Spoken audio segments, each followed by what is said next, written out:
Muito bem, meus irmãos e irmãs. Vocês se lembram de alguns domingos atrás da porta estreita? Ela voltou, né? A porta estreita voltou. E voltou hoje nessa expressão: não pode ser meu discípulo quem não renuncia a si mesmo, quem não faz pouca conta do seu pai, da sua mãe, da sua esposa, do seu marido, do seu filho, do seu irmão, quem não carrega a sua cruz atrás de mim. É a porta estreita que voltou aqui para nós. Jesus está indo para a cruz. O caminho a Jerusalém, que começou lá no capítulo 9, agora está se funilando. E tem uma multidão seguindo Jesus. E nessa multidão, Jesus tem que deixar claro qual é o seu propósito, quem é que ele é. A cruz vai mostrar quem Jesus é.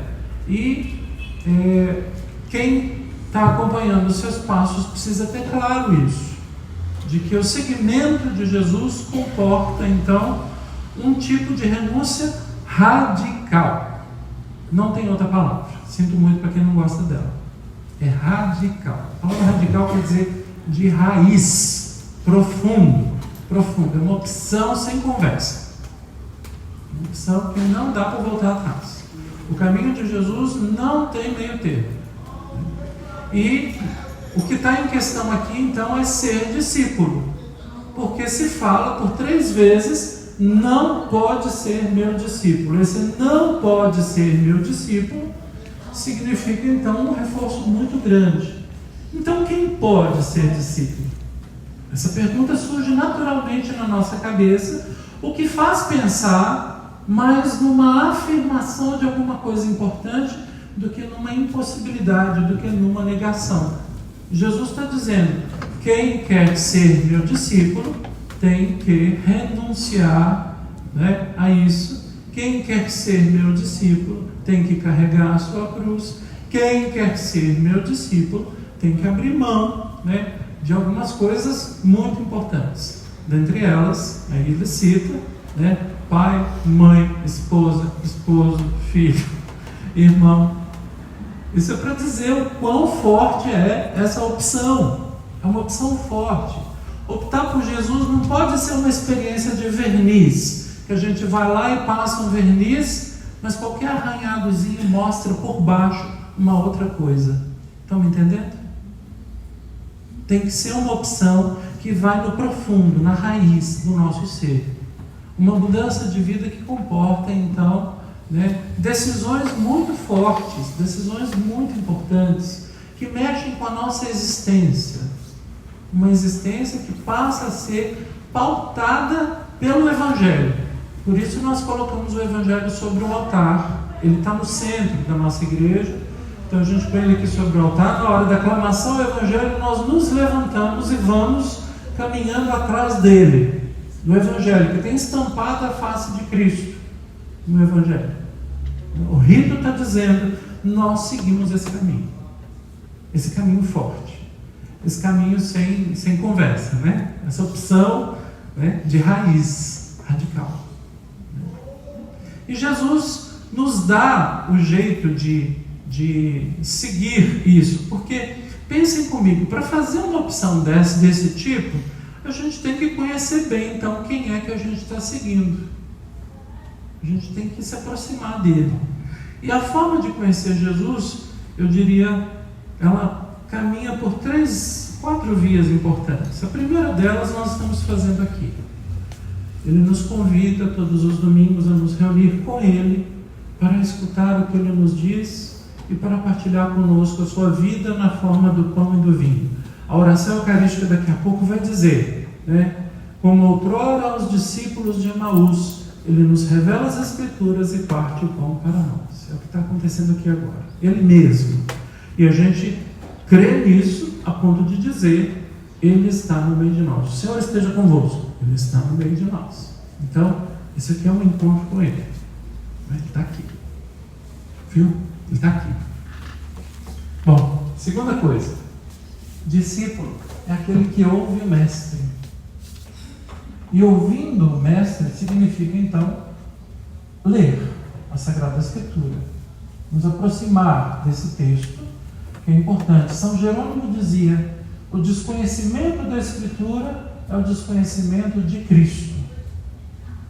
Então, se a gente não conhece a Escritura, a gente não conhece a Cristo. Então, ouvir a palavra de Deus é muito importante, é fundamental, porque significa ouvir o próprio Jesus, nosso Mestre, que nos ensina, né? Que nos instrui no caminho de hoje, na nossa vida, né? Terceiro, conhecendo Jesus pelo Evangelho, tem uma coisa que é importantíssima na vida dele e que faz uma diferença muito importante para nós, que é os pobres. Os pobres é para nós também uma pedra de toque. Cristianismo que nega, né, essa abertura para os pobres está longe do Evangelho, nem é cristianismo. E tem muitas propostas religiosas que se dizem cristãs, mas estão fechadas aos pobres. Então, está longe do caminho de Jesus. Longe, muito longe. E por fim, o caminho da oração. Precisamos travar com Jesus Cristo uma relação pessoal. E essa relação pessoal depende da oração. E o que eu estou falando de oração aqui é simples, está acessível a todos vocês, a mim também. Né? Conversar com Ele. Conversar com Jesus é muito importante.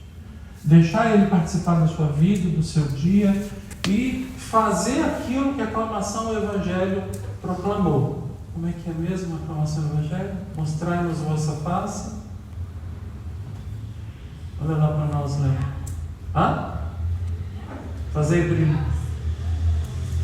Fazei brilhar vosso semblante ao vosso servo. E ensinai-me vossas leis e mandamentos. E ensinai-me vossas leis e mandamentos. Então a oração vai nos colocar diante da face do Senhor, diante dele, né? Diante de Cristo. Porque para seguir alguém, a gente tem que conhecê-lo, amá-lo e conviver com ele, né? Então, meus irmãos, nós somos discípulos e discípulas. Só que isso em nós está muito enfraquecido. Muito. A gente precisa fortalecer o caminho do discipulado. Cada um de nós. Cuidar dessa experiência do discipulado. É isso que faz de nós cristãos. Não tem outra coisa. E esse caminho que a gente propõe hoje, né, foi tratado de uma forma contundente. Jesus não falou com meias palavras. Um comentarista que eu escutei hoje, gosto muito de acompanhar, disse que os verbos traduzidos no Evangelho foram suavizados, né? Quem não renuncia, quem não faz pouca conta, quem não despreza, mas o verbo grego usado é quem não odeia. Quem não odeia. Isto é, a decisão é mesmo forte, a decisão é mesmo exigente para cada um de nós, né? Eu sei das nossas limitações, eu também participo delas. Eu também tenho as minhas dificuldades. Todos nós as temos, né? Mas é importante a gente dar passos, caminhar nessa direção, ir atrás de Jesus, como aqueles discípulos que estavam lá, todos eles com seus limites e dificuldades, mas foram atrás de Jesus. Então, que cada um de vocês se sinta convidado por Ele hoje, né, a ser discípulo, a ser discípula, né, aprofundando cada vez mais essa relação com o Mestre. Amém.